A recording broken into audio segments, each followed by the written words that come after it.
Bonjour Abel. Bonjour David. Bienvenue, tu es un grand spécialiste de la batterie, du chargement, de l'électricité, sans aller jusqu'à la moto électrique, mais ça tombe bien, on a une Energica juste à côté de nous. Est-ce qu'on peut parler un petit peu des batteries? Parce que, objectivement, pour le commun des mortels, une batterie, c'est une batterie. Or, on se rappelle qu'il y a les anciennes. Maintenant, il y a du lithium, il y a du lithium polymère, il y a du lithium-ion, il y a du gel, il y a du sans entretien, avec le petit liquide qu'on remet. Est-ce que tu peux m'expliquer un petit peu ce qui fait la différence et les grandes évolutions qu'il y a eu depuis 20 ans sur les batteries? En fait, c'est très simple. Il n'existe que deux sortes de batteries. Ah zut, j'en ai cité plein. Eh oui, eh oui. Donc, il n'existe que des batteries plomb-acide et des batteries lithium. Ce sont les deux grandes familles, en fait, de batteries.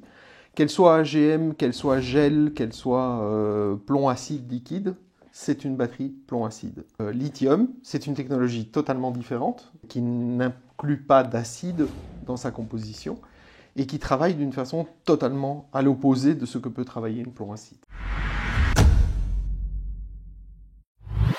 Est-ce qu'il y a une technologie qui est meilleure que l'autre? Est-ce que les plombs, entre guillemets, qui contiennent plus de plomb d'ailleurs, je crois? Si, elle continue à inclure du plomb, elle continue aussi à avoir des éléments, de l'eau, de l'acide, tout ça, ça reste encore pareil, je veux dire, qu'avant. Certaines plombs acides ont fait appel plutôt d'avoir un mélange eau-acide, travaillent avec des substances gélifiées à l'intérieur. C'est ça qu'on appelle les batteries gel. C'est ce qu'on appelle des batteries AGM, type AGM, où on va travailler en fait un petit peu différemment la batterie. Ce sont des batteries qui supportent mieux les décharges, par exemple. Et notamment les décharges longues? Et notamment les décharges longues. Maintenant, il ne faut pas rêver. Une décharge est une décharge profonde, est une décharge qui n'est pas bonne pour la batterie, quelle qu'elle soit. À la différence de la lithium, qui, elle supporte mieux les décharges longues, effectivement. Et moi, je me rappelle encore des batteries où on pouvait les ouvrir, rajouter notre eau distillée à l'intérieur. On en trouve encore sur le marché? Alors, on en trouve, mais sur des marchés plutôt tropicaux. D'accord. Puisque la durée de vie moyenne de ces batteries, aujourd'hui, dans des contrées comme les nôtres, va varier entre à peu près à 40-45 mois. Sur des marchés tropicaux, du fait de la chaleur, on va tomber à une histoire de même pas 2-3 mois, on peut flinguer une batterie, clairement. Du fait de quoi? Du fait de la chaleur et de l'assèchement, en fait, des éléments à l'intérieur de la batterie. On a une tendance à dire que le froid abîme la batterie. C'est tout à fait le contraire, en fait. Le froid n'abîme pas la batterie. Le froid a tendance à décharger la batterie, mais ne l'abîme pas. Tandis que le chaud, lui, vraiment abîme la batterie et est très nocif. C'est pourquoi, en fait, on a encore dans les pays tropicaux des batteries à bouchon qui permettent, en fait, de faire quoi? De faire simplement le niveau, en fait, de ces batteries, et toujours les garantir en eau distillée et en acide, puisqu'on a un mélange généralement de 65% d'eau distillée, 35% d'acide pour faire un mélange correct. Donc on va rajouter soit de l'eau, soit de l'acide, avec d'épaisses acides, c'est une méthode à l'ancienne, mais qui permettent de garder ces batteries plus longtemps. Donc on a de la chance quand on a des batteries dans nos contrées qui vivent plusieurs années sur une moto? Ouais, plusieurs années sans procéder à une charge intermédiaire, c'est très rare. La durée moyenne d'une batterie, je vais dire, par exemple, une moto qui resterait dehors toute l'année, en règle générale, c'est même pas 1 an sur une plomb-acide, si on ne procède pas à une charge intermédiaire.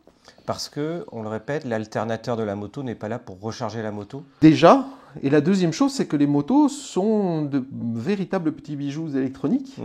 Et qui donc, même moteur éteint, c'est la même problématique dans les voitures. Aujourd'hui, on se retrouve avec une consommation qui est là, qui est récurrente, même moteur éteint, je répète. Et ça, c'était la différence que moi j'avais vécue avec ma Suzuki Bandit 600. Donc tu vois, le modèle il y a plus de 20 ans. Oui. Qui pouvait tenir, franchement, à redémarrer au quart de tour 2 mois après, sans rien faire. Sandrine avait une moto plus récente dont je tairais la marque et le constructeur, mais qui au bout de 15 jours, si tu ne l'avais pas mis en charge, c'était mort. Hein. Oui. Il fallait les charger. C'est général, quelle que soit la marque des motos actuelles aujourd'hui, qui sont en plus généralement normées Euro 5, normé Euro 4, normé Euro 5, l'électronique a fait son apparition. Pourquoi? Parce que simplement le contrôle des émissions polluantes n'est plus possible mécaniquement. Il faut qu'il y ait de l'électronique derrière. Et cette électronique, elle vit. Et elle vit même quand le moteur est éteint. Donc il y a des calculateurs, il y a pas mal de choses. Alors certaines marques, non plus sans les citer, mais des marques allemandes par exemple, qui embarquent énormément d'électronique, plus une alarme en règle générale, et ben c'est garanti, la batterie va se décharger très très rapidement par rapport à d'anciennes motos. Et est-ce que justement dans les différentes technologies de batterie, il y a des batteries qui tiennent mieux justement ce besoin de charge permanent ou en fait ça ne va pas changer grand-chose? Il est clair aujourd'hui que le lithium a apporté une véritable solution sur le long terme, je dirais, sur des batteries qui sont, dont on n'a pas toujours l'occasion, de simplement le fait qu'on n'a pas de prise électrique à proximité, bien que là CETEC a aussi une solution, mais simplement du fait que les composants lithium sont moins sensibles à la décharge, qu'il y a des systèmes qui s'appellent des BMS à l'intérieur des batteries, des Battery Management Systems, qui évitent en fait de décharger complètement la batterie. Ce qu'on ne trouvait pas dans les anciennes batteries. Non, absolument pas. Il n'y a pas d'électronique dans les anciennes batteries. Ici, il y a de l'électronique. Donc, on se retrouve vraiment avec des systèmes qui évitent une décharge profonde ou qui évitent une surcharge. Donc, ce sont les deux. Et j'imagine que dans les deux modèles qu'on voit ici de batteries lithium, on voit qu'elles n'ont pas tout à fait les mêmes origines. Au niveau poids, c'est très léger par rapport à une batterie ancienne ou à deux doigts. Il faut que je tire un peu pour la prendre, donc c'est le poids. Là, la finition au niveau des cosses est totalement différente par rapport à celle-ci. C'est ça qui permet de voir la différence, c'est la différence extérieure ou parce que finalement elles ont voltage, ampérage quasi identique ou identique?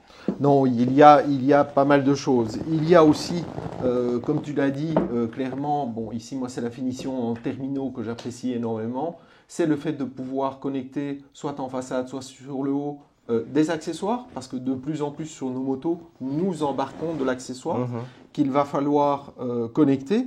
Et la petite vis ici, elle commence à être juste. On a tous essayé à un moment donné de connecter quelque chose. Plusieurs connecteurs en même temps. Plusieurs connecteurs et on se retrouve très juste avec ce système-ci. Ici, le fabricant a vraiment intelligemment pensé à cette problématique-là.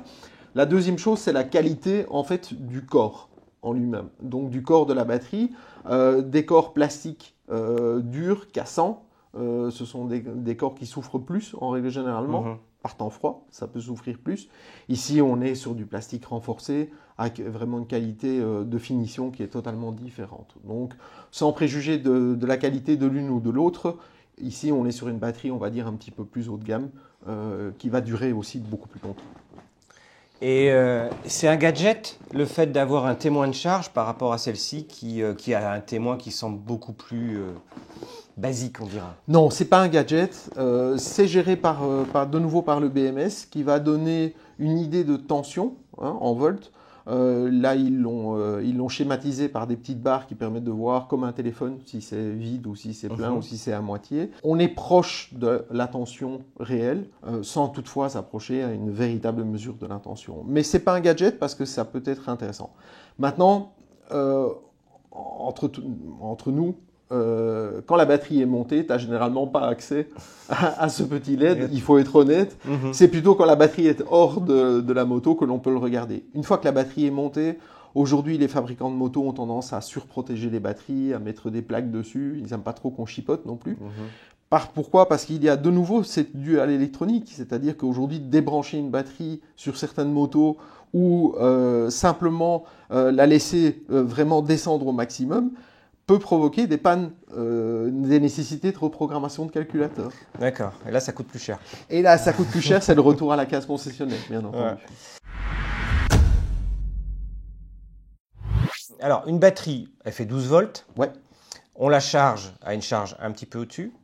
Et il ne faut pas qu'elle descende en dessous de 11 volts, c'est ça? 11 volts, elle est morte même quand elle est à 11? De nouveau, tout dépend de la technologie de batterie, la chimie de batterie. Sur du plomb acide, nous préconisons toujours une charge à 14,4 volts, qui est la charge idéale.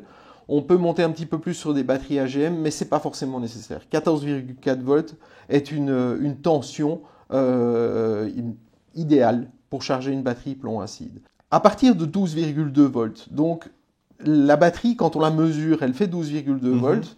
On peut considérer qu'elle va démarrer le véhicule. Le problème, c'est qu'à partir de 12,2 volts, s'installe la sulfatation. Donc, ils sont des petits cristaux qui se forment parce qu'il n'y a plus assez de tension et qui commencent petit à petit à littéralement bouffer le plomb, les éléments en plomb. Et ça, c'est la mort d'une batterie plomb-acide. Donc, dès qu'on descend en dessous de ces 12,2 volts, on commence à avoir de la sulfatation. Tous les éléments en plomb commencent à être grignotés. Et au fur et à mesure qu'on laisse, on a ce problème-là de plaques endommagées, d'éléments en plomb endommagés. C'est l'avantage du lithium, du coup? Oui, l'avantage du lithium, il est clair, c'est qu'on n'a pas ce phénomène de sulfatation, puisqu'il n'y a plus de plomb, il n'y a plus de réaction de ce type-là. On les charge différemment, on les charge à 13,8 volts maximum. Donc un peu moins. Un peu moins. Elles sont chargées plus rapidement. Les accumulateurs qui sont dedans vont accepter en fait l'intensité et l'emmagasiner plus rapidement. On va tenir en fait cette charge plus longtemps dans le temps sans charge. Nous on considère qu'il faut charger une plomb acide au minimum sur une moto tous les mois, une charge, une lithium entre 3 mois et 6 mois. Ce qui laisse un peu plus de facilité. Alors,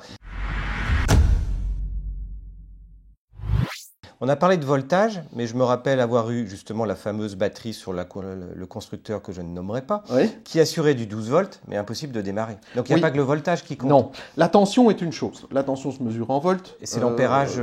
L'ampérage, la capacité même de la batterie. En fait, la capacité de démarrage, d'ailleurs les Américains ont une particularité par rapport à nous, Européens, c'est qu'eux parlent toujours de CCA, de capacité de démarrage de la batterie, et non pas de tension ou de capacité de stockage de la batterie. En fait, si on peut se retrouver avec une batterie qui a une tension en volts qui est stable, et on se dit ça va démarrer. Oui, parce qu'elle allume elle allume les clignotants, les phares, etc. Exactement, donc on se dit c'est pas un problème, mais qui n'a plus de capacité de démarrage suffisante que pour pouvoir démarrer. Une chose importante à savoir aussi, c'est les conditions météo. Comme nous avons l'avantage et le désavantage de vivre dans un pays où il y a 4 saisons, les situations sont totalement différentes. Quand on est à 25 degrés en été, quand c'est un bon été, on est à 25 degrés, la batterie est chargée à 100%, on a 100% de la puissance de la batterie pour pouvoir démarrer. Si on est on frôle les 0 degrés, on a déjà plus que 60%. Tant que ça? Ouais, on a encore 60% pour une batterie chargée à 100% dès le départ. Mais dès qu'on descend en dessous de 0 degrés, on va se retrouver avec des batteries qui sont à moins de 40% de capacité de démarrage. Donc, important aussi d'adapter la charge en fonction des conditions météo, si l'on veut démarrer, bien entendu. D'accord, donc ça veut dire que les nouveaux chargeurs, ils doivent être reliés à la station météo la plus proche, c'est ça? Non, mais on a des chargeurs avec des senseurs de température, des capteurs de température qui adaptent la charge en fonction de la température. On y reviendra juste après. J'ai l'impression que tu es un vendeur de batteries, parce que tu m'as vendu en fait que les lithium. C'est quoi leur désavantage? Elles en ont bien quand même. Bon, à part leur prix, parce qu'elles sont plus chères que des Elles sont plus chères, toutes ne sont pas qualitatives. C'est un marché qui a été un marché très marketing au départ. D'accord. Donc c'est un marché qui a été plus amené par le fait poids. Si je mets moins de poids, je vais aller plus vite. Ça a été le premier. Tout le monde le sait, la couleur de la moto est importante pour la vitesse aussi. Exactement. Quand on enlève les rétros aussi. Exactement. Donc ça a été un marché qui a été un petit peu amené comme ça. Il y a eu pas mal de ratés au début. Il y a eu aussi un manque d'information. Beaucoup de vendeurs ont vendu des batteries sans tenir compte en fait du côté il faut un chargeur spécifique pour du lithium. Certaines batteries embarquaient des BMS, donc des Battery Management System, qui n'étaient pas protégées contre la surcharge. Il y a eu des incendies. D'accord. Donc c'était un peu problématique. Aujourd'hui, on peut dire qu'avec l'expérience et avec un marché qui est plus mûr, on a quand même des batteries qui sont relativement sûres. Il y a quand même des petits problèmes et des risques toujours d'incendie sur ce type-là de batterie. Ceci aujourd'hui, une plomb acide, c'est quasiment sans risque. Le seul risque que l'on peut avoir, c'est la batterie que tu m'as amenée aujourd'hui, qui est une batterie qui est vieille comme Mathusalem. Oui, à peu près. Pour pas le citer, qui doit être sulfatée au maximum. Tout à fait. C'est une batterie qui a un risque d'implosion si on essaye de la charger ou même de la régénérer. Parce qu'elle est tellement sulfatée à l'intérieur qu'elle va probablement casser un élément en plomb, provoquer un court-circuit et elle peut imploser. Donc, ça fait quoi une batterie qui implose? Ça fait de l'acide partout. Et c'est jamais agréable. Donc à recycler dans les bons endroits, pas dans la nature et pas n'importe où. Alors, c'est bien que tu en parles. Là et là, au niveau écolo, ça, c'est 99% de taux de recyclage. Ça, aujourd'hui, 30-35% de taux de recyclage. Ah, on se dirait au contraire que c'est beaucoup plus facilement recyclable. Non, le lithium est très difficile à recycler. On n'est pas du tout au point encore au niveau de la filière recyclage. On commence à peine, c'est les premiers balbutiements. L'avantage, c'est que la voiture électrique qui est en train petit à petit de faire son nid dans le marché va sans doute hâter des systèmes de recyclage. Mais pour l'instant, la batterie plomb-acide, qu'elle soit moto, qu'elle soit voiture, est l'objet, je dirais, technologique le plus recyclé, avec le taux de recyclage le plus important au monde. Oui, ce que l'on n'aurait pas pensé, parce qu'on pense plomb déjà, on se dit c'est mauvais, et bon, on n'a pas dit écolo, mais on a dit plus facilement recyclable. Le plomb, en fait, est entièrement recyclable. D'ailleurs, beaucoup de fabricants de marque B en batterie, qui sont moins chers, utilisent du plomb recyclé dans leurs éléments, parce que c'est moins cher, plutôt que d'utiliser du plomb neuf. Par contre, la conclusion, c'est qu'il vaut mieux mettre un peu plus cher dans une lithium-ion et ne pas se contenter d'un premier prix, en fait. Alors qu'on pourrait presque se contenter d'un premier prix en batterie plomb. Je dirais, c'est un petit truc que je donne aux possesseurs d'une moto. Quand on achète une moto neuve, la batterie qui est montée d'origine est généralement meilleure que les batteries de remplacement qui vont arriver. C'est une batterie plomb-acide qu'on va garder plus longtemps. Autant la finir complètement, autant lui faire son cycle de vie. Si on la charge, bien entendu, on va la garder plus longtemps. Et après ça, on peut envisager la possibilité de passer sur une lithium. Et du coup, si on entretient, on y viendra juste après pour les chargeurs, on peut faire durer sa batterie pas mal d'années? Oui. Il y a une différence qui est notable. On peut aller de 2 à 3 fois plus qu'un cycle de vie normal d'une batterie, en faisant une charge régulière et une maintenance de charge. Moi, je dois avouer que ma première batterie, je l'ai changée au bout de 10 ans sur ma Bandit. Ouais. Donc c'est possible. C'est possible. C'est comme les chaînes, si on l'entretient un peu. Exactement. On est vraiment toujours sous cette notion d'entretien et de maintien. Tout dépend aussi, on est tout le temps dehors avec la moto, elle passe ses nuits dehors, etc. C'est une batterie qui va beaucoup souffrir, fatalement. Merci Abel. Avec grand plaisir.